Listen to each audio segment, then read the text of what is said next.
Hello, everyone out there in the live stream. Thanks for being here.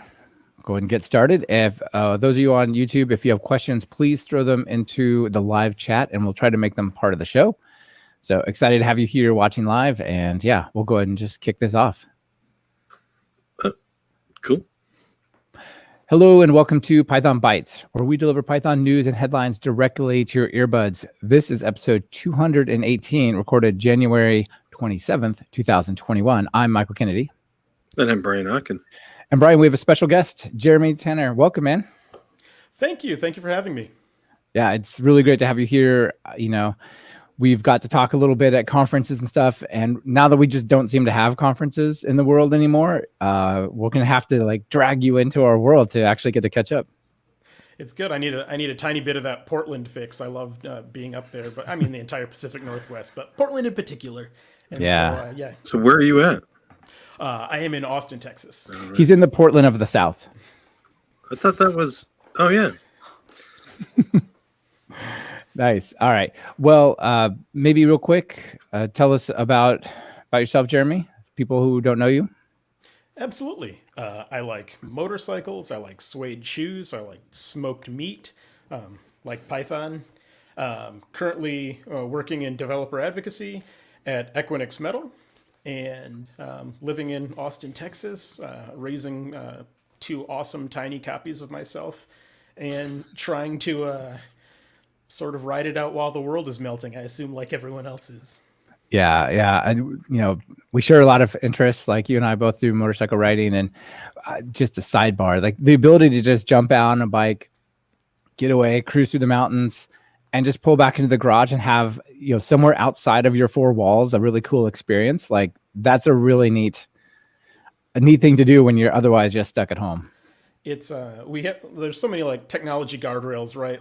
Turning your phone screen to grayscale so it'll be less enticing, turning off your notifications, whatever else. But the really nice thing about riding a motorcycle is the guardrails aren't there, and you absolutely have to be paying full attention. So it's not, I'm also thinking about something else. You're like, well, do you not want to die? Then watch the road, be aware of everything. And so it forces everything to the background for however long you can manage it. Yeah, that's such an interesting idea of I'm just going to put the world out because I really have to focus on this situation, on this curvy road or whatever. Fantastic. All right. Well, Brian, I believe you have the first item. Is this about laundry or what is up here? Constant folding, of course. Yeah, laundry. Well, I do like the little animated sloth folding something. That's nice. No, I brought this up because it's an interesting article about constant folding. So constant folding is when a language replaces your constant expressions at compile time rather than computing them at runtime. So if I say something like 24 times 60 or whatever, it'll just replace that. Wait. Did you just say compiling? Yeah, so that's when I compile, what is that? GPY? How do I? No, I mean, this is a misconception I think a lot of people have is languages like Python don't actually get compiled. They do. Well, there's the bytecode compiler, right? So, yeah. And that happens. I mean, for a lot of, I guess if you just have a script that's just one file, that'll happen every time you run it. So there's not really a pre thing. But if you've got an installed package or lots of stuff that gets run for a long time, bytecode will happen once. Bytecode conversion. What is that called? Is that compiling? I don't know. Yeah, I think so. But it just doesn't compile to machine instructions. It compiles to bytecode like Java or .NET. But then what happens is it doesn't JIT compile. It just interprets it from there on, right? So yeah, I think there's levels. Yeah. It's automatic and hidden, which is cool. Well, CPython at the very least has this notion of constant folding where it just comes up with your expressions and does it at the compile time instead. And it's something that I really don't think I don't really think about in Python. I definitely think I know it's happening in C, in C++. We got the precompiler going on, but it does happen, and you can see it in action. And this article talks about it. You can use the disassembler to disassemble a bit of Python code and see what it would look like outside of, after the conversion.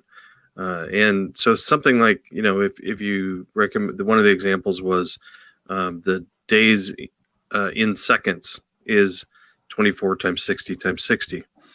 And then the byte Python will just convert that to, what is it, 86,400. Now, I'm bringing this up, like one of the things, this is kind of an interesting article about really how it does it. And the rest of the article kind of goes into, the implementation on CPython of how the folding happens. And that's interesting. But mostly the reason why I brought this up is because I want people to remember that this happens.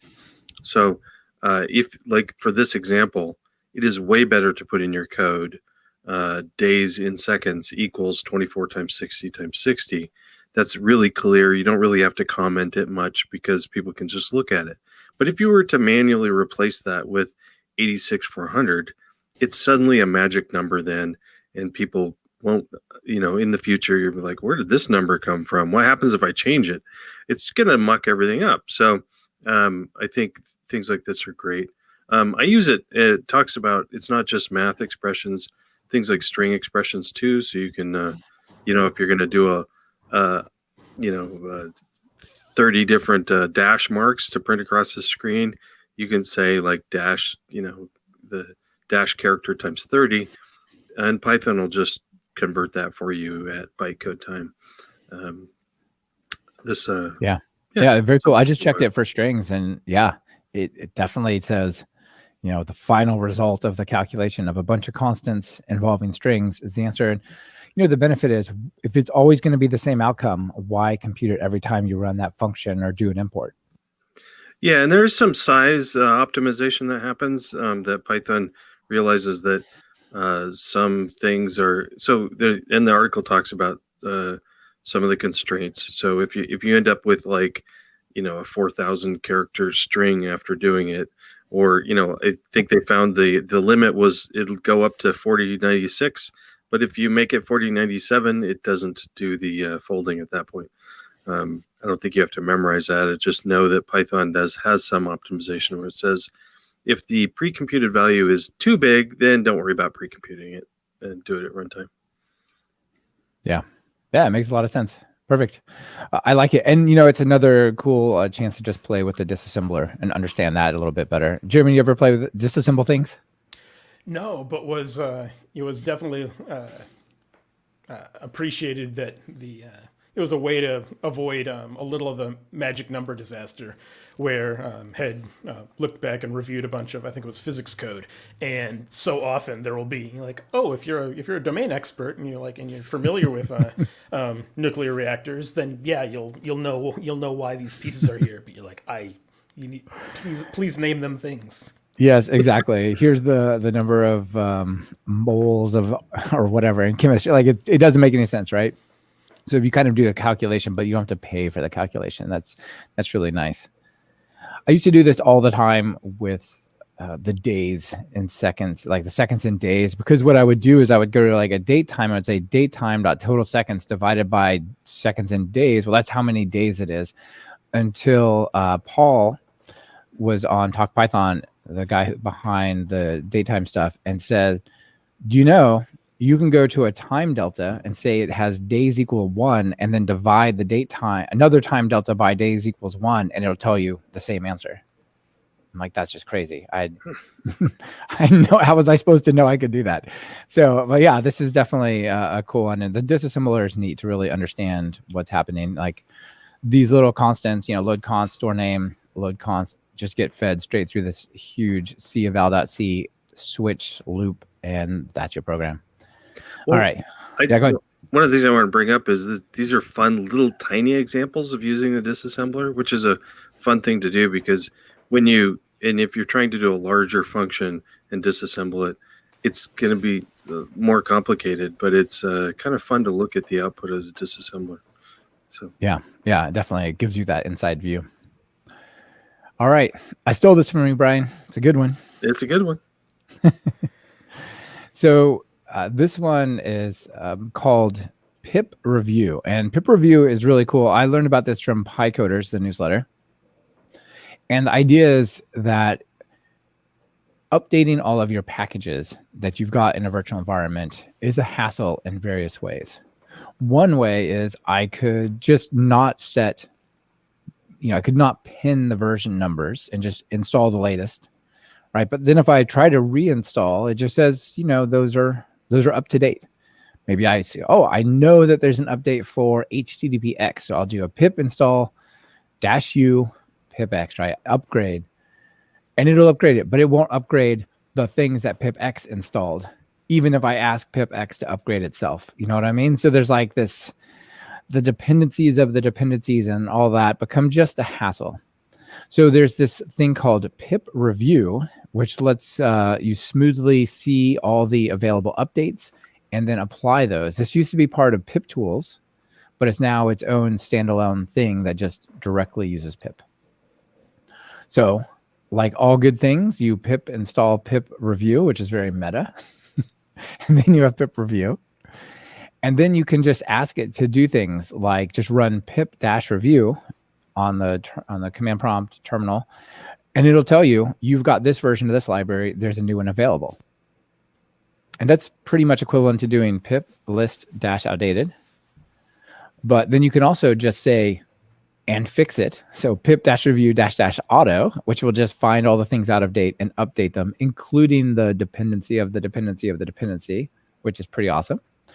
It'll also let you do this in an interactive way. So you can say --interactive, and it'll say, this is out of date. Do you want to upgrade it? Yes or no. NumPy is out of date. Do you want to update it? Pandas is out of date. Do you want to update it? And so on. And you can selectively opt into those. And then you can even come up with a constants file that says, please don't update these automatically. They're stuck in an old version for whatever reason. They're pinned to a certain version. What do you guys think? I hear NumPy and pandas and matplotlib, and it's all the flashbacks, right? I think we met when in before time when I was that's right. Anaconda, and so yeah. I mean, since this certainly looks interesting and solving problems, but on my end, still very much, especially for scientific Python bits, Conda loyalist. Both for, of course. Both for package management and for environment management. Yeah, that's a whole different side of things, and Conda definitely manages that quite a bit, right? Like it's all about, you can open up your navigator and create your environments and interact with those in that way as well. So yeah, I think this probably applies more to if you're just doing straight pip, or maybe you're thinking, well, pip env or whatever. The other alternative would be to use something like Dependabot, where it finds those changes, you pin your version, it says there's now a new version, and then it upgrades it. But that's always going through like some external workflow. And this is just like, well, I don't want to go through that. I just want to right now find the new stuff and change it or don't. Yeah, I tried this out on a project of mine that uses Flit and the PyProject.toml to define a couple pinned versions of things. So I wanted to check to see if they're out of date. And I tried the pip-review auto to just auto update them.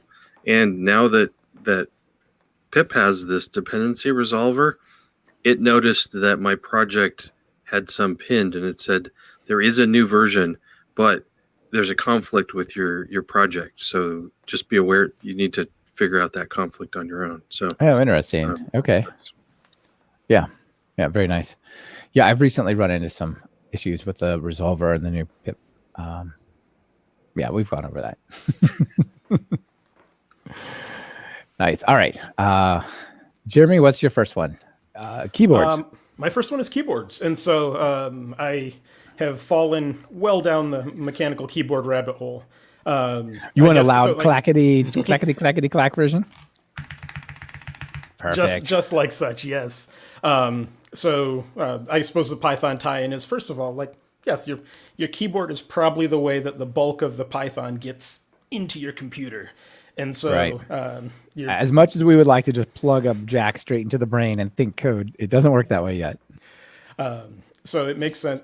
So I've fallen into mechanical keyboards mostly to try and get my wrists to be less hurty.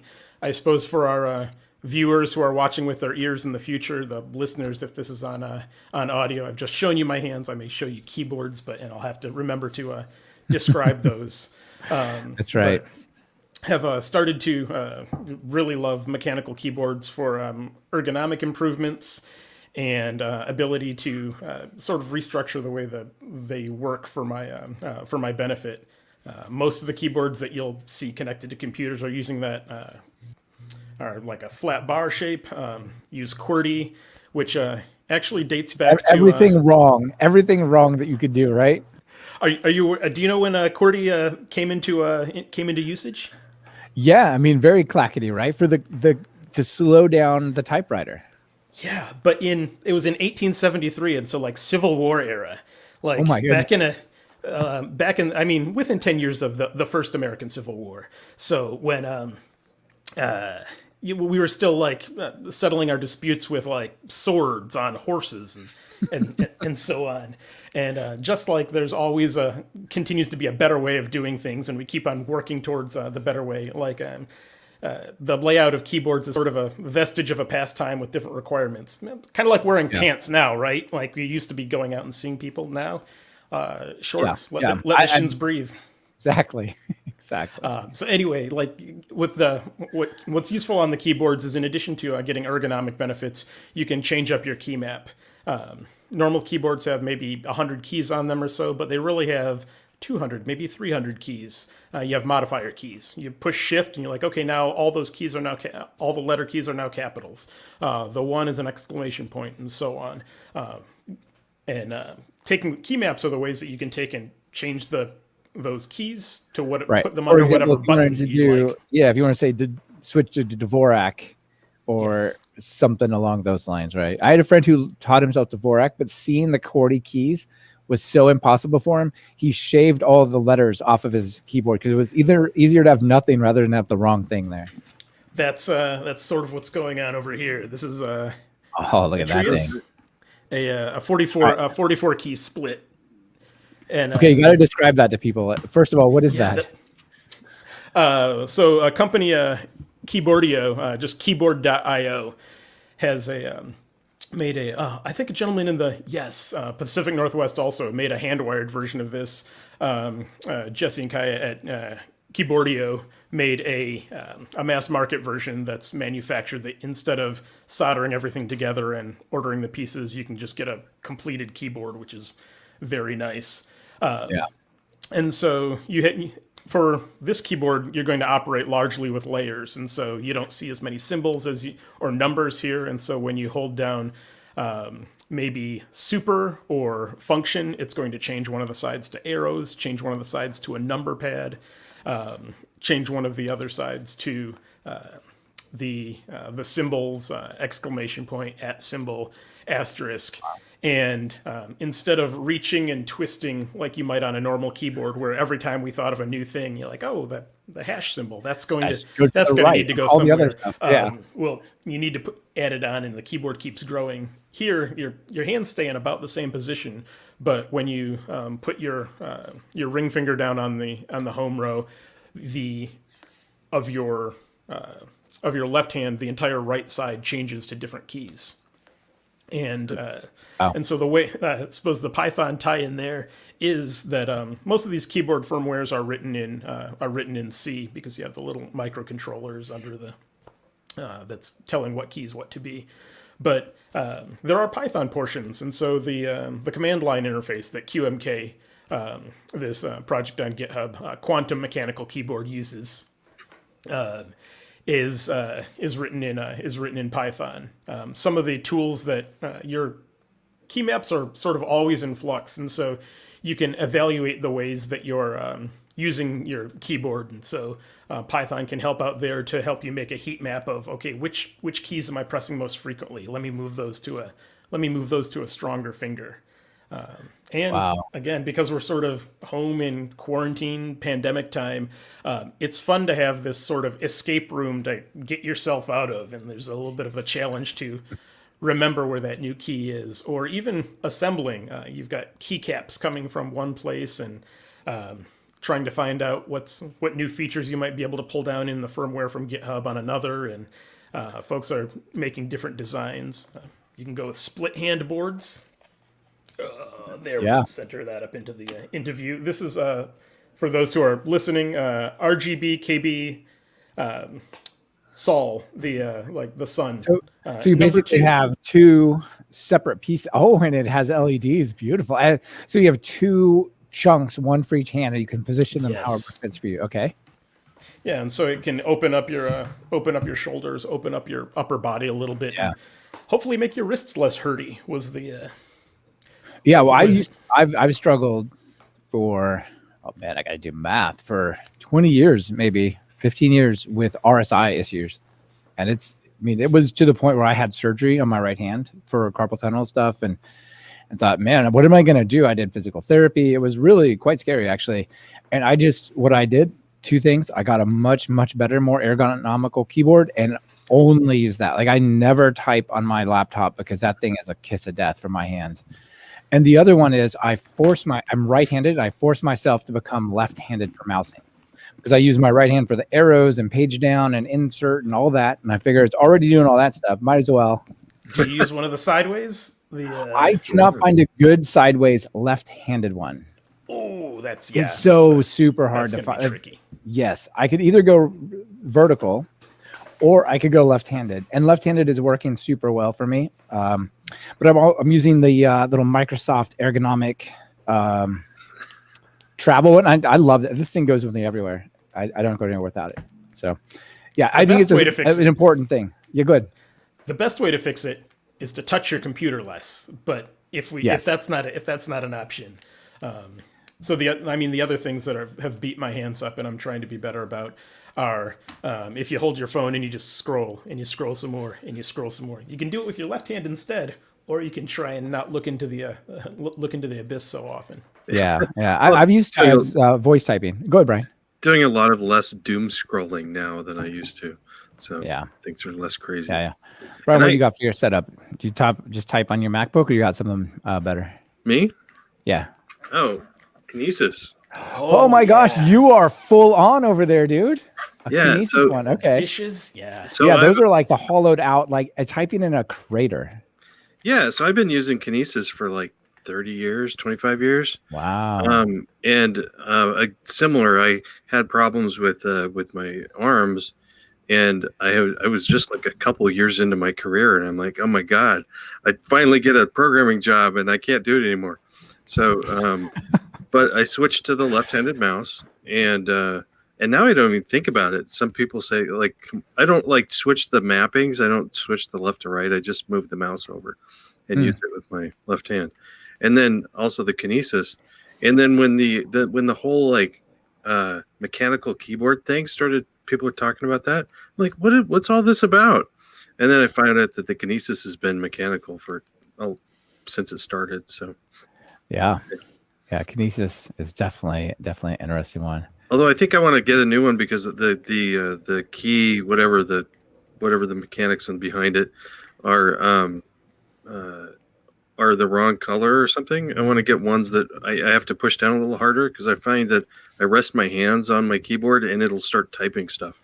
So I'd like to have it be more hard to push down. I think there's probably three things that you can do. You can either crack your switches open and put in heavier springs. You can go with you can get a key switch puller and pull out the switches and plug in. It depends if they're hot swappable or if they're soldered down into the board. And so I'm not certain how that one's constructed, but oftentimes when if there's a greater investment in getting the board in the first place, like the Ergodox ones are hot swappable, so you can take a puller and I have, not in front of me, but over in a bin, different key switches that I've tried. Some that are quieter, some that are louder, some that are heavier, some that are really light. And eventually you figure out the sort of the Goldilocks situation. And instead of a keyboard that's made to sell millions and millions of units, you've got one that maybe are out of billions of people. There's maybe 3 like it that are just like yours. Fantastic. Yeah. Magnus Carlson says he has an old Ergo Docs over in the corner. Right on. Why is it in the corner? Don't put baby in the corner. Des, Love those wrists.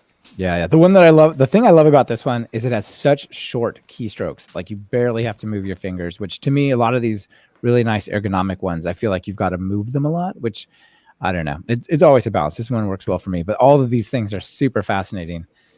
Yeah, there's switches with adjustable travel, and so you can cut probably more than a millimeter out of it, going from 2 down to either 1 or maybe even 0.8 on some. Oh wow! So this is intriguing. You can tune it exactly to what you're after. I tried yours, Michael. I have one of those, whatever that you've got. Yeah, but Sculpt ergonomic or whatever it's called. But it's a Bluetooth one, and I can't do Bluetooth keyboards. The Bluetooth delay gets me. You'd think that I wouldn't be able to notice, but I notice, and I don't like it. Yeah. Wouldn't it be nice if you could buy keyboards with wires?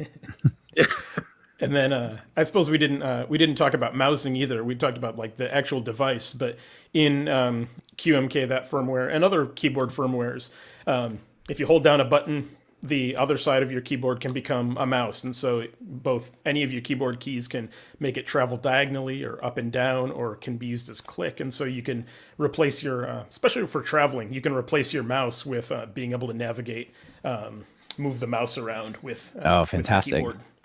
That sounds awesome. If you could ever fly again, I could see setting a little laptop on like the little fold down tray, put that keyboard on top, and you're good to actually get some stuff done. All right. Now, before we get on to the next item, let me tell you all about our sponsor for this week, Datadog. Thank you, Datadog, for sponsoring the show. If you're having trouble visualizing latency or CPU or memory bottlenecks in your apps and you're not sure where it's coming from or how to solve it, check out Datadog. They seamlessly correlate logs and traces across individual requests, and you can quickly troubleshoot your Python app. Plus, their continuous profiler allows you to find the most memory and CPU consuming parts of your production code continuously. Just run it all the time, minimum overhead. Pretty awesome. So be the hero that got that app back on track at your company. Get started today with a free trial at pythonbytes.fm/Datadog, or just click the link in your podcast player show notes. Brian, let's talk about logos. Sure. I tried to pull this up, but we're suffering some downtime. There we go. Go. So there's a article called "Reinventing the Python Logo," and I thought it was interesting, mostly about the history. I guess I hadn't thought about it too much. So the history really is there have been only 2 Python logos. The original one, which I'm not sure when that came into existence, but it's just sort of it looks like a bunch of marshmallows stuck together or something.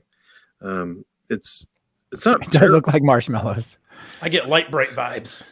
Light Bright. Yeah, yeah. You're right. Yeah, so it's like white dots and with like black dots around the outside, making the Python word, and really that's it.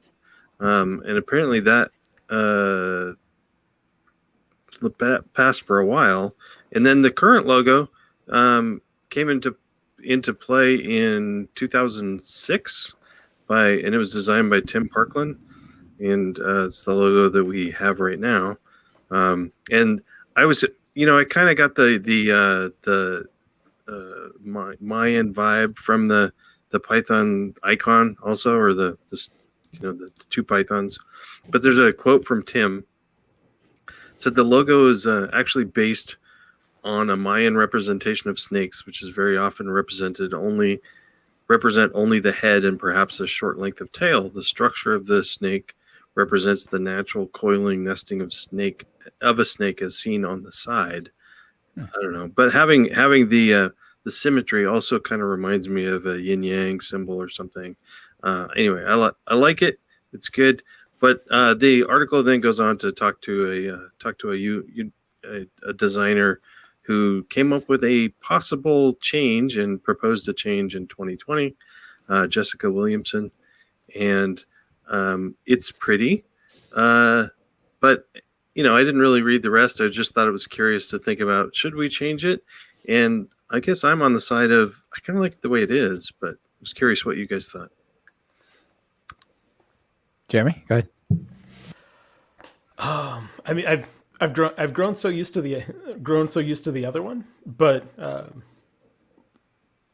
I try not to be a curmudgeon and like new things. I know Burger King just did their rebrand, and even though I'm not on the Whopper train, I'm like, yeah, you get something fresh. I suppose Python, even, there's going to be more people using it in the future than I've ever used it up to this point, and so what the existing folks think is less of a concern if it feels newer or more welcoming. Or fresher, if it pulls people in and it makes them feel like, oh, this is a fresh language, right? This is like one of the most popular, fastest growing languages in the world. Of course, it has this logo. I don't dislike it. I think it's pretty nice. I like the colors. I like the flair, but I feel like those gradients are hard to combine. Whereas like this sort of flat color, you can put it in with other things, but like imagine like the thing you're trying to put the logo on also has a gradient. Then you got gradients on gradients. I don't know. It seems a little slightly less versatile. I like that. So what I would just like to point out though is there are like rules and laws about this logo in ways that are way beyond what the normal person would think. For example, I used to have a logo that looked like the main Python logo, but it had earbuds on. However, it didn't have those little holes, right? You see those little holes, those are the eyes. It didn't happen to have those. Well, I happened to be on vacation at a beach with my family and got a cease and desist letter from the PSF because I was violating their trademark. Oh, wow. Because I used a logo that wasn't it was an alteration of the Python logo, not the exact one. Fair. I kind of felt like, it could have been a little nicer rather than a, full on legal, like you must stop this now or else. Could we just have a conversation instead of start it that way? Well, those are one of those things where if you don't defend it, then you have a case that you can start to lose it, as to where you're like, well, you never made a case of it before, and so you kind of have to. Yeah, exactly. Don't separate the snakes. Don't make one snake bigger. You can't. Right. When I put my app in the App Store for the training courses, I had to go back and forth and prove that my new logo, which is approved by the PSF, I actually had permission to do that. And yet, have you all looked at what is in the app stores? They are change of colors. They are, funky redesigns. They're like these weird things are slightly different shape, like this one. Ooh, this one. There's just a couple of pages. There's like 15 companies violating the trademark. And yet with these all presently here, I still had to fight for a week with the App Store people to allow my approved one in there. Ooh, anyway, the exercises one is not okay. the one with the barbell. Yeah. The barbell stack one is totally not good. They're all not good. I'll put the link in the show notes for those of you guys who can't see it. But boy, it's long story short, there's a lot around this logo stuff that is just, oh, that's cute, right? It's quite a bit of stuff around it, legally speaking. Yeah. Well, and their rules aren't really that complicated though. They're mostly the logo has to appear in the same colors, and it has to be visible and in its whole without something in front of it. Yeah. So, and you can't shift it can't be squished. Like mine, the perspective was slightly off for some reason. And that was also part of the complaint. And they're also fairly good about, like, you can send stuff to them ahead of time and say, this is what I'm thinking about doing. Is this okay? And you can get pre-approval for stuff. But yeah. And so now mine is approved and I feel much better about it. But I had no idea. I just came out of the blue. So there it is. But if anyone wants to start enforcing those, they should go have a look at the app stores. They're out of control. All right. What's not out of control is somewhat related is pypi.org. It's pretty awesome, right? So we go to PyPI or use pip. It indirectly behind the scenes goes to PyPI and does all of its magic. You pip install this and pip install that. And it would be great if we could use that as a mechanism to communicate across teams or companies, right? One team built some sort of API interface layer and some other part wants to consume it at your company. But you probably don't want to put that in the public repository. It might have secrets.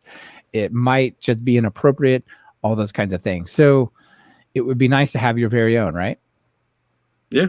Absolutely. Yeah. So introducing AWS Lambda PyPI. So it takes PyPI Cloud which is a way to do self-hosting PyPI, basically a private repository, but then lets you run that over AWS Lambda in a serverless way. So it's basically free unless it's being used, and there's a ton of free requests you get at AWS Lambda before you get charged.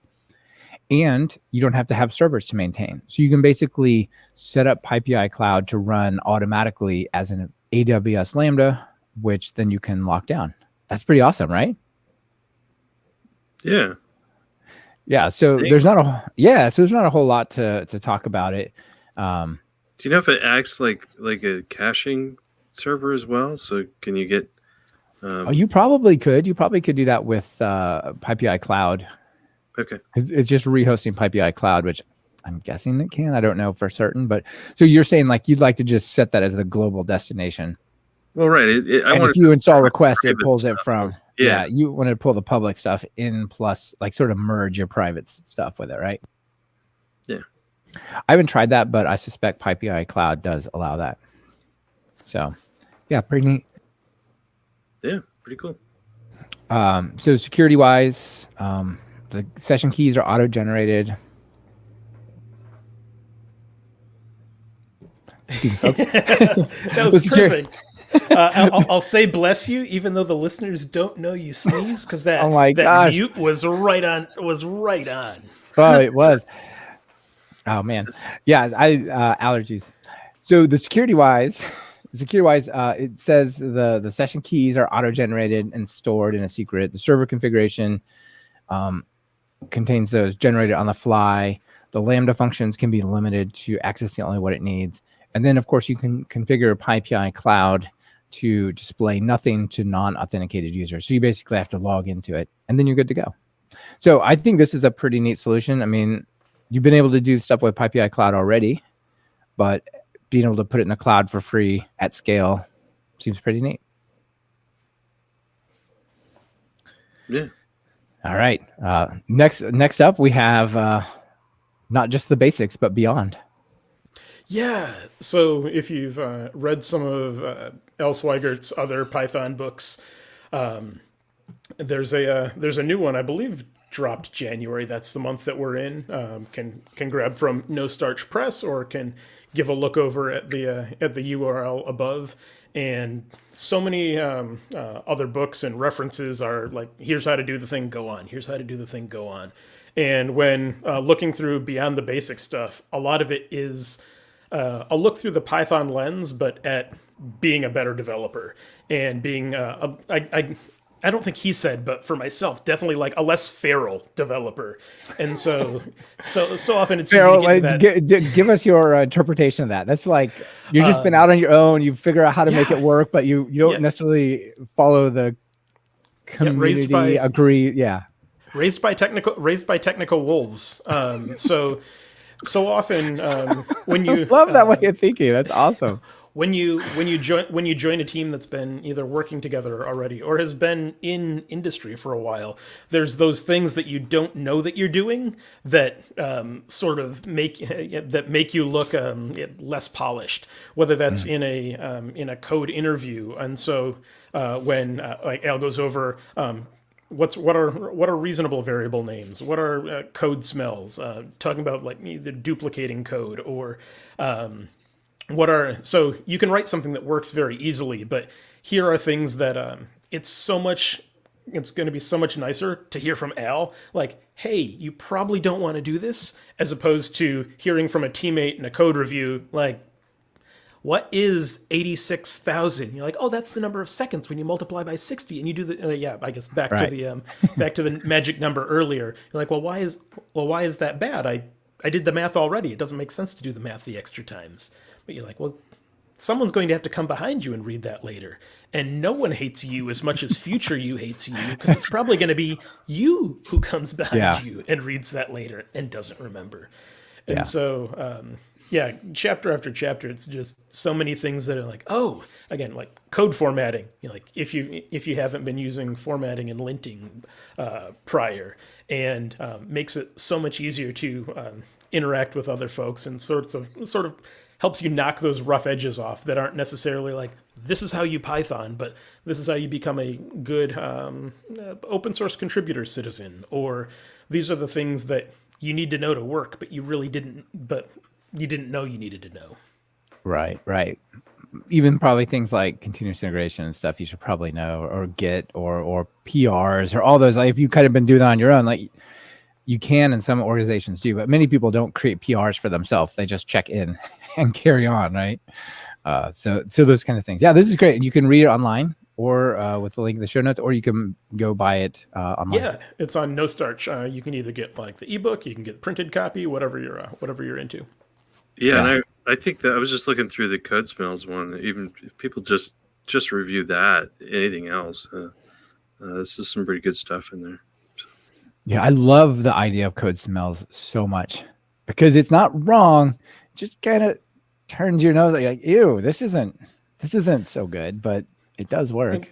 Yeah, one of the big ones that I run into at work even is a lot is commented out code. People comment something out and then check it in, and it's like, if it's dead, delete it. Well, we might need it later. That's what version control's for. We can go back and get it later. If you really, really, really don't lose it, tag it or something, or maybe create a branch with a name, but just don't leave it in there. Come on. Yeah. Or worse, don't comment it out. Just stop using it, but don't delete it either. Or dead function.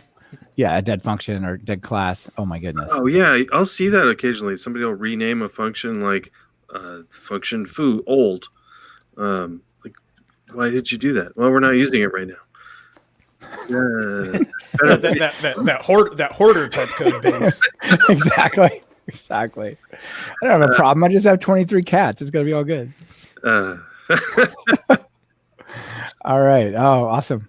Well, so let's talk about just a few extra things that you want us to throw out there. Brian, anything else? We got a feedback. I'm sorry, I can't remember the guy's name, but in episode 208, we covered pip-chill, which is a way to list out your dependencies, but only the top level ones. And I made a comment that it'd be cool to have this, but not have it list pip-chill because I only installed it for this. And so, yeah, he added a no-chill option. So that's nice. And very self-aware pip-chill. And then just before this, I was on the Microsoft Developer Twitch channel. So that's a fun thing. The Microsoft Developer Twitch TV, they do it weekly, but don't watch them because you'll collide with watching us. So, you know. Oh yeah, well they need to move their time or something, don't they? It's both recorded. It's all good. Oh, and PyLang says he's been using pip-chill. So cool. Yeah, I love the idea of it, but I haven't yet made it into my workflow. Jeremy, you got any quick extras you want to throw out there? You cover it all. I think the other thing was Brian's Twitter. I looked at, and it was either today or yesterday that there was the joke about the machine learning Twitter bots, and yeah, if like any of those that can be cooked up, always a good time. It made me think of one of the previous times I was in Portland at one of the conferences. There was talks on Nate Smith had made Prosaic, which is a Python for doing cut and paste poetry. And so you have any corpus of information you can take and chunk it down, and that's paired with a Twitter bot. And so I went to look back because it's been a while. I have a Twitter bot that's still running, just called Hitch_haiku on Twitter. So every hour on the 42nd minute, it takes all 5 books from the trilogy and pulls a 5 syllables, 7 syllables, 5 syllables out, combines them all together, and puts that into the world. I think about 25,000 times at this point. And the machine learning is more wisdom of crowds. Like I'll get notifications like, oh, someone put favorites on them. Maybe it happened upon a good one in the large pile of terrible ones. Fantastic. You have to put that in the show notes. Funny. I just found out that like there's a bot that if you say machine learning, it'll retweet you. So I tried to install machine learning as much as I could and have it retweet.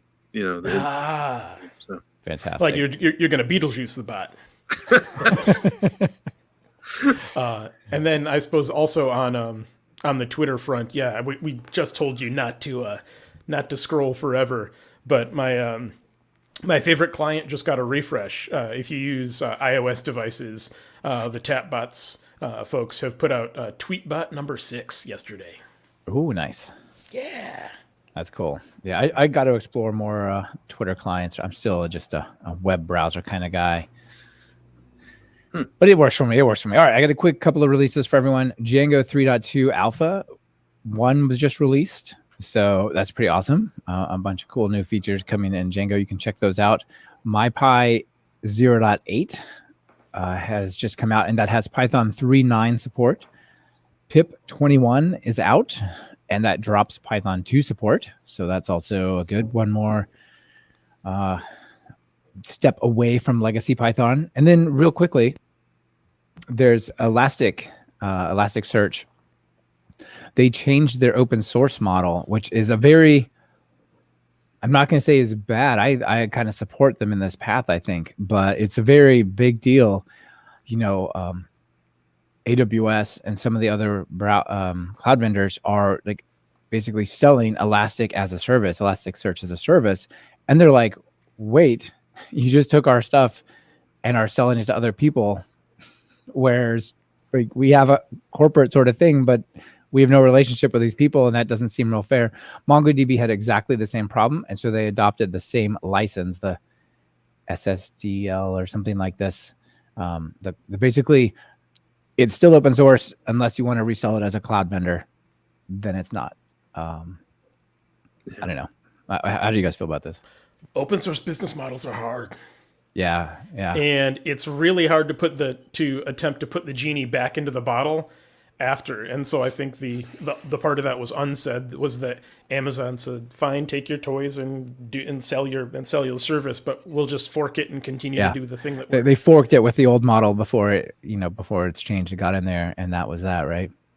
And that was similar to what they did with Mongo. I think they basically said, we have a thing that is API compatible at 3.6 or whatever level it froze at, right? And then they went on from there. Yeah, it's tricky. I think for some reason, Elastic has a relationship with Google Cloud and Azure, and so they don't have that challenge with Azure, but they have no relationship with AWS. So here it is. Anyway, don't want to go that long onto it. I just wanted to throw that out there as something people would be paying attention to. But people that use it internally or on their own servers, there's no problem with that, right? Yeah, that's my understanding. So, you guys ready for a joke? Yes. Always. All right. Brian, I feel like being a manager today. Can you be the developer? This comes to us from Kate Maddox. It comes to us via a guy named Wolf. Send it over. Thank you for that. And it's written by Kate Maddox. So, all right. You be the developer. I'll be the manager. So I have good news and bad news. Oh, what's the good news? I've discovered that the 5-second rule only applies to food. Fantastic. But what's the bad news? I dropped our tables. Whoops. We all had backups. Oh, boy. Well.